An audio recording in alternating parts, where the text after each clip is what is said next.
Velasco y Mauricio Borges nos acompañan en esta oportunidad. Ya nos habían visitado varias veces el año anterior, pero creo que para este 2026 es la primera, ¿no? Sí, la primera. Bienvenidos, muy buenos días y muchas gracias. Gracias por invitarnos otra vez y por el espacio. ¿Cómo van esas actividades? ¿Cómo comenzó la cátedra de guitarra? ¿Qué actividades se están llevando adelante desde la formación que tenemos en este instituto presente también de Facultad de Bellas Artes aquí en Salto? Bien, justo tú mencionabas el año pasado que estuvimos a raíz del ciclo de conciertos de guitarras que organizamos, que ya veníamos organizando varias temporadas en el Museo de Bellas Artes y bueno, para este año obviamente tenemos previsto continuar con ese tipo de actividades, pero puntualmente hoy veníamos a hablar de otra cosa, también relacionada con la guitarra obviamente. Buenísimo, ¿cómo va Mauricio? Buenos días. ¿Qué tal, Marina? Un gusto, un placer estar acá y bueno, también agradecido por el espacio. Parece que estuviera arrancando el año, pero ya estamos a la mitad, ¿no? Y cuando queremos acordar se fue el primer semestre de nuestra institución y cuando queremos acordar ya estamos levantando la copa con la sidra. Exactamente, ya estamos en el Mundial. Exacto. Ya estamos por ahí con esa fiebre. Bueno, ¿y con qué actividades y novedades nos visitan? En realidad hoy lo que queríamos comentar, digamos para poner un poquito al día, es una actividad que empezamos ya el año pasado. Que fue algo, o sea, está vinculado con la investigación, o sea que es obviamente una de las funciones que nos compete como integrantes de la comunidad universitaria, pero fue algo que fue surgiendo de manera casi espontánea, un poco en el ámbito nuestro, que es el medio guitarrístico, pero también a nivel local, ¿no? Y tiene que ver con un poco con la tradición. O sea, con rescatar y poner en valor todo, digamos, toda la tradición y todos los antecedentes que hay en torno a la guitarra, porque, digamos, nada surge por una cuestión así espontánea, ¿no? Entonces, nos pareció interesante, o sea, casi partiendo desde conversaciones informales. A veces notamos que hay como una especie yo no sé si es, no diría falta de conciencia, pero a veces un poco de desconocimiento digamos, todos los antecedentes que hay se debe dar en varias ramas, ¿no? Pero particularmente en lo nuestro, que es la guitarra, nosotros vimos que, obviamente, y esto te lo digo desde la perspectiva del montevideano, ¿no? O sea, uno se pregunta, Salto tiene uno de los teatros más lindos del Uruguay, tiene una tradición cultural impresionante, bueno, ¿y qué pasó con la guitarra? Y entonces empieza a investigar, pero ahí tocó Andrés Segovia, ahí tocó María Luisa Nido, ahí vivió Agustín Barrios, que es uno de los, digamos, de los personajes más importantes estamos hablando de la guitarra a nivel mundial, ¿no? Entonces, y conversando con la gente acá, sobre todo también con los estudiantes, con la gente joven, por ahí conocen algo, pero falta un poco documentar e indagar más, porque hay obviamente muchos datos que digamos que hay que rescatarlos, ¿no? Entonces en digamos, siguiendo esa línea, empezamos a tratar de ordenarnos en el trabajo y un poco a investigar sobre este tema, sobre el tema de los antecedentes guitarrísticos, de la actividad guitarrística que hubo en la ciudad de Salto a lo largo del siglo XX. Bien. Y bueno, entonces empezamos a hacer una especie de investigación documental, a ver en las fuentes documentales que habían. Y nos encontramos, por suerte, que algún material está documentado. O sea, por ejemplo, nos parece súper relevante el trabajo de Leonardo Garet.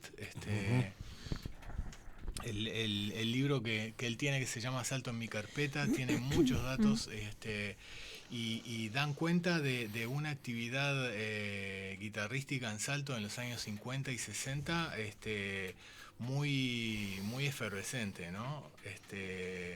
Realmente era algo, una práctica que en la comunidad salteña estaba muy viva. O sea, uno ve fotos de repente de los exámenes de las academias o de actividades que habían en el Ateneo, por ejemplo, y ves fotos que hay 20, 30 guitarristas arriba del escenario. Y entonces nos resulta realmente muy valioso, ¿no? Y a raíz de eso empezamos a tratar de poner el foco en, bueno, a ver cómo es que surge eso, porque eso tampoco surge de nada, de la nada. Y entonces nos llevó a tratar de ir un poquito más atrás en la historia y bueno, y estábamos en una etapa de revisión de los diarios de los años 20 y bueno, nos encontramos realmente con sorpresas interesantes. Con joyitas seguramente, ¿no? Totalmente.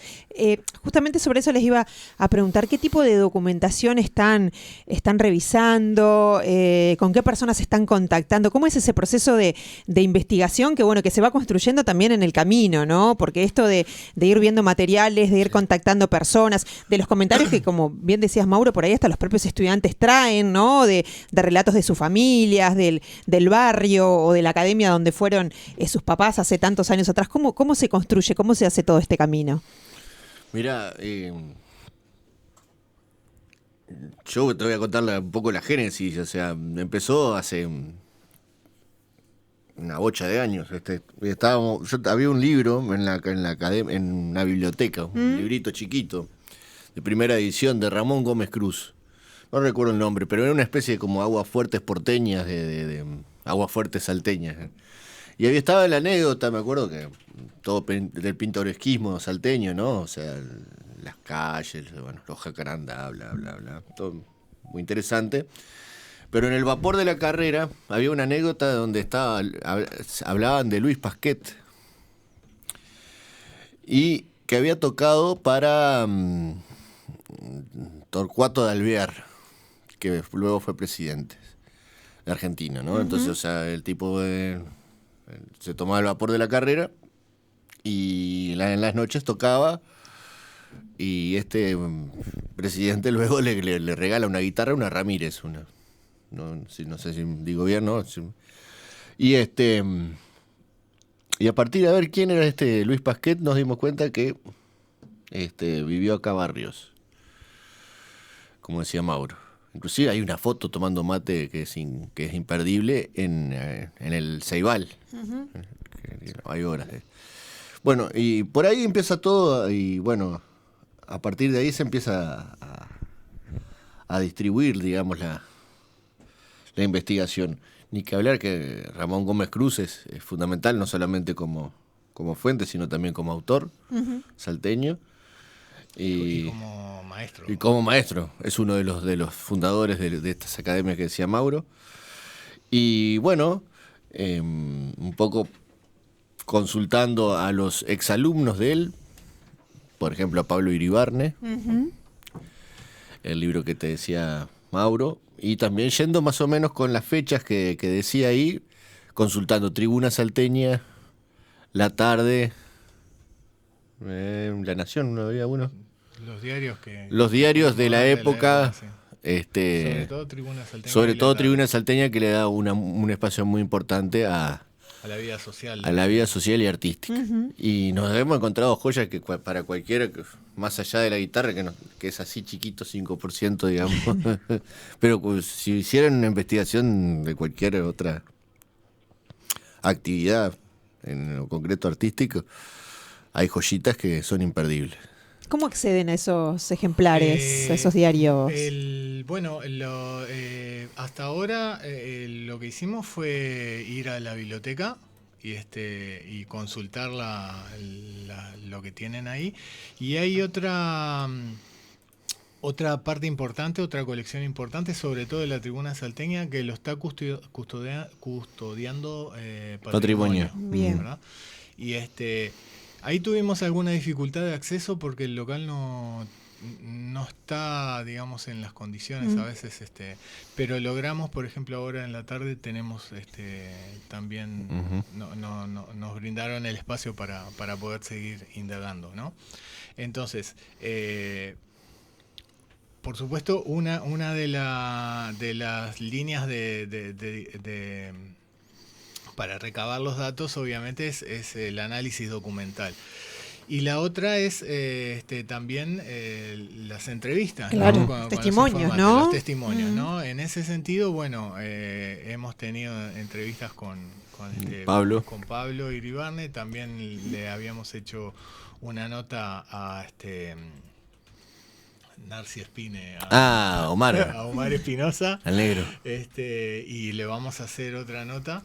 Y nuestra idea, o por lo menos nuestra estrategia, es en la medida que ya vayamos cerrando la parte del análisis de los documentos escritos, ahondar en la parte esa de las entrevistas de los testimonios, ¿no?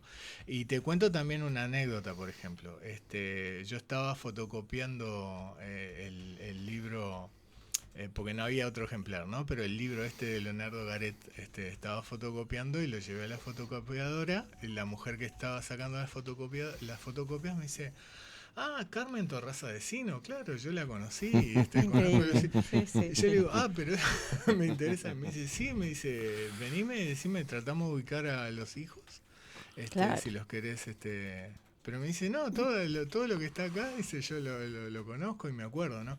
Entonces es muy importante que esos testimonios y esas vivencias, claro, se mantengan, se rescaten, se documenten, para que después no se diluya. Exacto, ¿no? esto de recuperar y de tratar de hacerlo permanecer, ¿no? Porque me imagino que en esa época de oro, donde pasarían un montón de cosas, donde por ahí, como vos decías, Mauricio, en los diarios, bueno, la guitarra ocupaba un parrafito pequeño, pero que era parte de esa época, de esa historia. ¿Y cómo hacemos para...? Pequeño y no tan pequeño, porque estaba primero, se presentaba el programa y luego la crítica. También tenía crítica. También tenía crítica. Una crítica avesada, ¿no? Importante. Y además el trabajo que hacían, que desarrollaban, o sea, cómo se encaraba ese la redacción, ahora que es todo IA, ¿viste? Claro. Era una redacción preciosista. A modo también de anécdotas, por supuesto los diarios, Barrios estuvo acá en Salto en 2 oportunidades. Primero en los años 12 o 13 me parece, fue la primera, digamos, las primeras veces que estuvo, y después entre los años 24 y 25, ahí estuvo radicado, estuvo viviendo en la casa de Luis Pasquet, ¿no? Y eso es algo que en las biografías de Barrios se menciona, pero no se menciona medio al pasar por una fuente que es una carta nada más. Y bueno, nosotros nos encontramos con avisos de actuaciones de Barrios acá, y de que decía, bueno, Barrios está en la casa de Pasquet, la foto y todo eso. Y anécdotas o vivencias como, por ejemplo, que Barrios tocaba un concierto y al otro día tocaba para los presos. Que es muy interesante eso. Ese tipo de Qué buena cosas, experiencia. ¿no? Por ejemplo, otro personaje fue importantísimo en la vida guitarrística de Salto, como fue Ramón Gómez Cruz.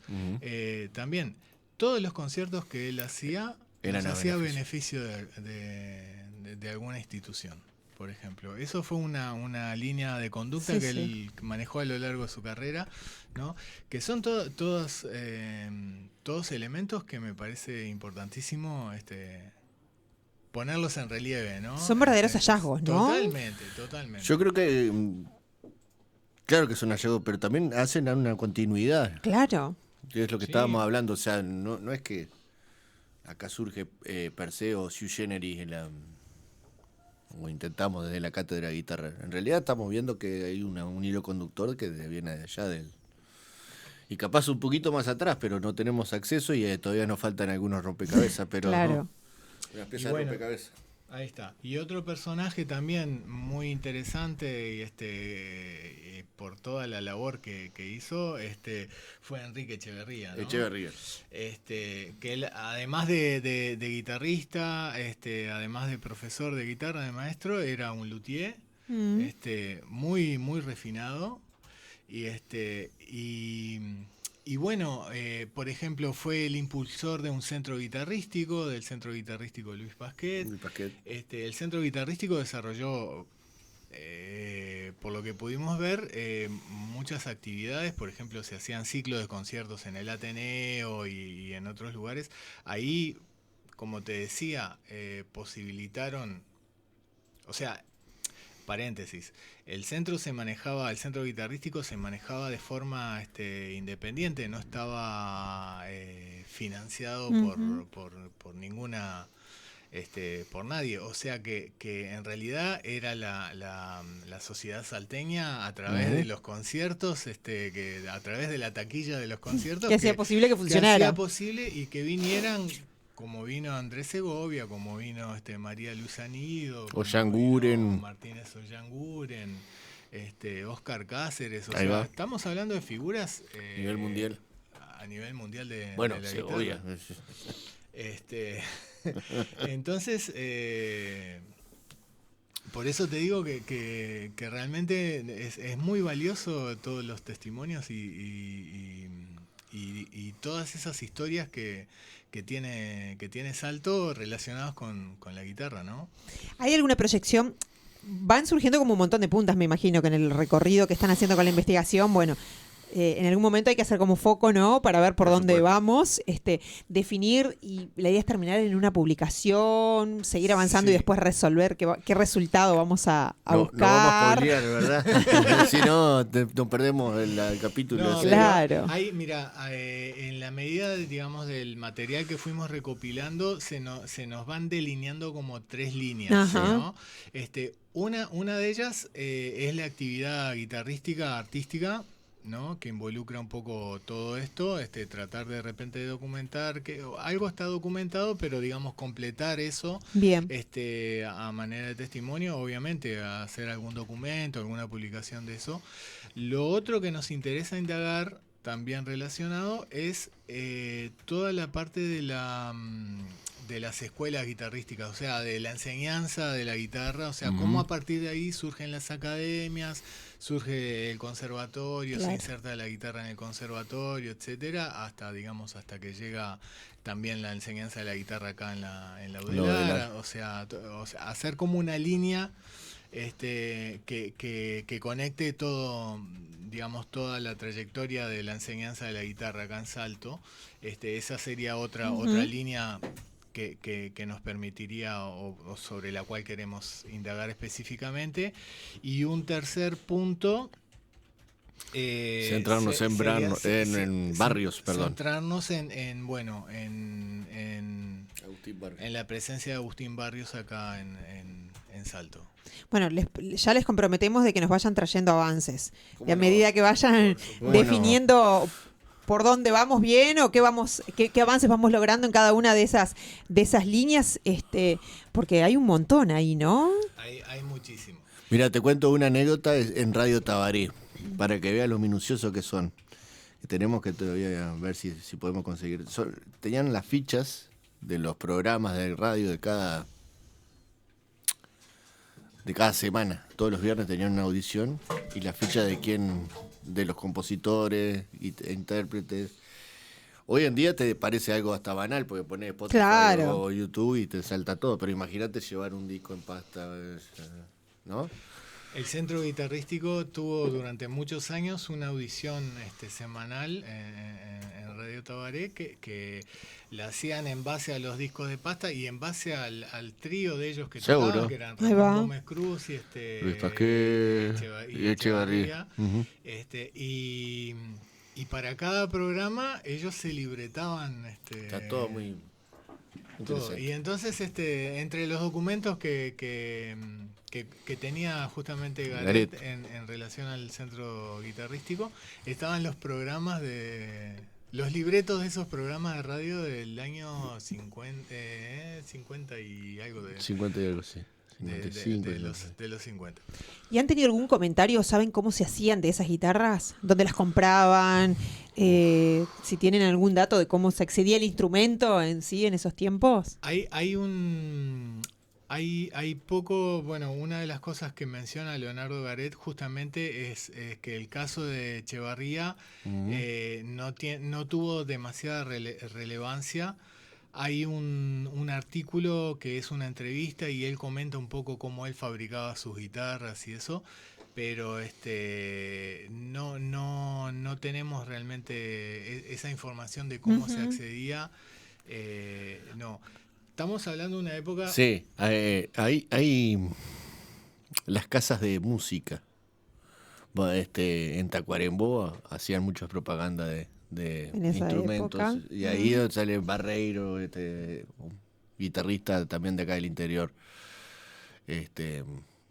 Pero bueno, por ahí va la cosa, ¿no? O sea, eran, claro, digamos que a principios del siglo XX eran instrumentos que se traían de Europa, ¿no? Claro. Yo pensaba hasta los barcos, yo qué sé, Buenos sí, Aires, sí. ¿no? La cercanía con... Se traían de Europa. Claro. De hecho, hay una historia que ha pasado, digamos, en el Río de la Plata, te diría, o en América del Sur, en el Cono Sur, que es un poco lamentable, es triste, pero es verídica. No solamente con las guitarras, digo, ha pasado con los violines, Con todo. eso, digamos, así como esos instrumentos vinieron a fines del siglo XIX o en la primera mitad del siglo XX. las guerras, ¿no? Claro, hubo gente, y con la inmigración, ¿no? Europea, digo, hubo gente que también en la segunda mitad del siglo XX se dedicó a recorrer el interior del Uruguay, el interior de la Argentina, a agarrar esos instrumentos, llevárselos por 3 pesos a Europa o a los mercados, no sé, a Japón, Sí, a sí. venderlos. Y que valen fortuna, ¿no? $100.000. Claro. Lamentablemente eso es algo Sucedió también. que sucedió, digo, o sea, hubo un saqueo, digamos, Sí, sí, sí. en ese sentido. Pero bueno, hablando de cosas más... Yo tuve la oportunidad en Berlín de tocar con una Pedro Vitone, 1924. Pedro Vitone era un constructor Un uruguayo. uruguayo. Pero, viste, es un caso muy particular. Claro. No es Sí, que sí, sí. las guitarras en serie no estaban como ahora, viste, que vas al mercado chino y tenés... Todo el... Claro, era diferente. Una cosa que me gustaría también mencionar, o por lo menos una idea que nosotros tenemos, o una especie de esperanza, que también a raíz de esto, que empecemos un poco, por ejemplo, de este espacio que estamos hablando, quizá haya gente que diga, sí, mi tío estudió con Ramón Gómez Cruz, o Sí, en casa sí. hay unas partituras de mi madre que eso sería estudió, excelente. Está buenísimo. digamos, quien tenga alguna información que le parezca que está relacionada con el tema, por supuesto que para nosotros sería de sumo valor, ¿no? Sin lugar a dudas. ¿Solo ustedes están en este proyecto, en esta investigación? En esta etapa Sí. estamos nosotros. La idea es cuando, digamos, definamos los proyectos concretamente dentro de esas 3 líneas, la idea es hacer un equipo, un grupo un poco más amplio que incluso involucre a los estudiantes. Claro. Ni que hablar. Eso estaría Sí, buenísimo sí, también, ¿no? Eso es la finalidad. ¿Hay alguna fuente de financiamiento por detrás? ¿Hay algún proyecto en particular que diga, bueno, en tantos meses, en tanto tiempo tengo que cumplir No. con...? Esto, digamos, en esta etapa, que es como la primera entrada de campo, digamos, Claro. lo estamos haciendo dentro de nuestra... De nuestro rol docente. Claro, dentro de nuestros cargos docentes. Y obviamente, en la medida que tengamos ya algún antecedente ya listo, y que necesitemos algún financiamiento o algo, y que haya alguna oportunidad, quizá tengamos, digamos, eso ya pronto como para postular a eso. Y Pero lo, bueno. y lo interesante de la particularidad de ustedes es que no son de Salto, en realidad, ¿no? Y están como haciendo foco y poniendo la mirada en estas demandas que surgieron del propio territorio donde están ejerciendo Sí. su docencia. Yo igual ¿no? soy del litoral, entonces. Claro, sí, también. Soy medio locatario ahí. Hay como más Soy de conexión, Paysandú. claro. Un barrio de Paysandú. Pero a mí yo te digo, digamos, el efecto que produce en mí es justamente, me motiva porque me sorprende. Claro. Digamos, obviamente hay muchas cosas que para la gente de acá son normales y naturales. Y a mí, como me resultan nuevas, me sorprende y bueno, me tiene realmente eso deslumbrado. Claro, y si se quiere, súper ¿no? Entonces, entusiasmado, sí. totalmente. Claro. Está bien Y interesante. lo otro que tal vez quedó ahí en el tintero es el rescate de las obras también. Pues Gómez Cruz era compositor. Luis Pasquet también tiene una obra, El Arroyo Ceibal. Entonces, Luisito, un minué, está hecho para el hijo de Luis Pasquet, por Barrios. O sea, que no solamente que también fue una usina cultural de creación, Sí, ¿no? claro. Entonces eso también es muy interesante, y ver también como la perspectiva que se ha dado, ¿no? Qué interesante, qué interesante. ¿Y cuánto hay para indagar y seguir? Para reírse también, porque Hay de todo, ¿no? La sociedad salteña es muy interesante también. Es verdad, es todo un perfil ahí súper interesante. Bueno, les exhortamos y les convocamos a que nos vuelvan a visitar con más novedades. Reírse, pero bien, digo, ¿no? Claro, No, sí. Está bueno seguir avanzando y seguir conociendo de la mano de este proceso bien interesante que han hecho ustedes. Así que bueno, agradecerles por este tiempo para compartir, para darle visibilidad y difusión, porque bueno, seguramente hay mucho más ahí en la vuelta que todavía desconocemos y que a lo cual no estamos pudiendo llegar. Yo creo que mucho del público que tenemos en los ciclos de conciertos, con todo respeto, que son adultos mayores, Sí. Vos ves que esa gente, o sea, nos han contado, sí, yo era era alumno de Gómez Cruz, ¿me explico? Hacia ellos vamos. También Sí, está bueno claro. rescatar. O sea, es la memoria del anciano, ¿no? O sea, la biblioteca del anciano. Sí, totalmente. Con totalmente. todo respeto lo digo, Sí, y con pero admiración, ¿no? en esa fuente que claro, es Capaz clave. queda en el relato oral, y eso es lo que hay que tratar de que no se pierda, ¿no? No se pierda, sí. Bueno, nosotros agradecidos y por supuesto, digo, para nosotros, o sea, es parte de justamente de todo esto poder, pues no tiene sentido que nosotros Claro. recopilemos información y la comentemos entre nosotros dos o la llevemos Exacto. a nuestra casa, ¿no? O sea, si esto si no trasciende, digamos, si no se difunde, no tiene razón de ser. Así que bueno, por supuesto que estamos recontra comprometidos y en volver y en ir actualizando Buenísimo. el proceso Buenísimo. Bueno, muchísimas gracias, Muchas gracias por a habernos ustedes. acompañado. Muy Gracias, amables, gracias, gracias. Dialogando con la universidad, la sede Salto en tus oídos.